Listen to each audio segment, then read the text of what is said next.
বিচার কার্য পরিচালনা করা এবং বিচার ব্যবস্থা পরিচালনা করা, সেটা কিন্তু সব কিছু কনসেন্ট্রেটেড হয়ে গেল সুপ্রিম কোর্টের কাছে। এটা সাফল্য যতটা আমাদের অর্জন হবে, এটার ব্যর্থতাও কিন্তু আমাদের মেনে নিতে হবে। আমাদের এখন সবচেয়ে বড় যে আমাদের পদক্ষেপ নিতে হবে সেটা হচ্ছে এই সচিবালয়ের যে কার্যক্রম, এটা স্থায়িত্ব বজায় রাখা। এখানে যাদেরকে দেখছেন, আমরা প্রত্যেকেই কোনো না কোনোভাবে এই অন্তর্বর্তীকালীন সরকারের সহযোগিতায় আমরা তাদের এইডে এবং স্টেক হোল্ডার হিসেবে আমরা কিন্তু কালেকটিভভাবে আমরা এই সচিবালয়ে আমাদের প্রাপ্তি হয়েছে।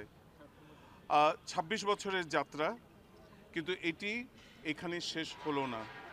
আমাদের এখন সবচেয়ে বড় যে আমাদের পদক্ষেপ নিতে হবে সেটা হচ্ছে এই সচিবালয়ের যে কার্যক্রম, এটা স্থায়িত্ব বজায় রাখা এবং সামনের মাস এবং বছরগুলো বলে দেবে সেটা আমরা কত সাফল্যের সাথে সেটা আমরা অর্জন করতে পারবো।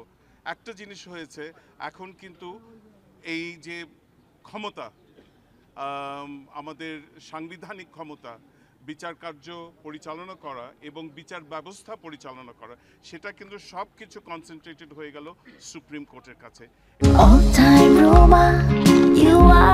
All Time Roma. Taste it, love it. এটা সাফল্য যতটা আমাদের অর্জন হবে, এটার ব্যর্থতাও কিন্তু আমাদের মেনে নিতে হবে।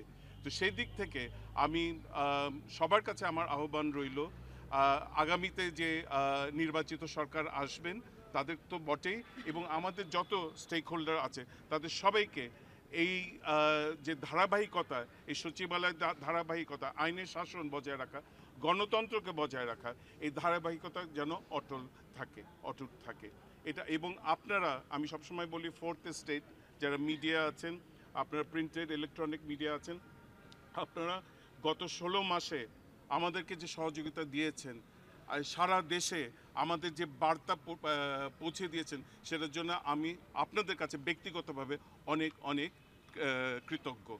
এবং আপনাদের ছাড়া এটা করতে পারতাম না। এবং এই সামনের যাত্রাটাও আপনারা আশা করি আমাদের পাশে থাকবেন, এই আশা করেই আজকের এই শুভ সূচনা হচ্ছে।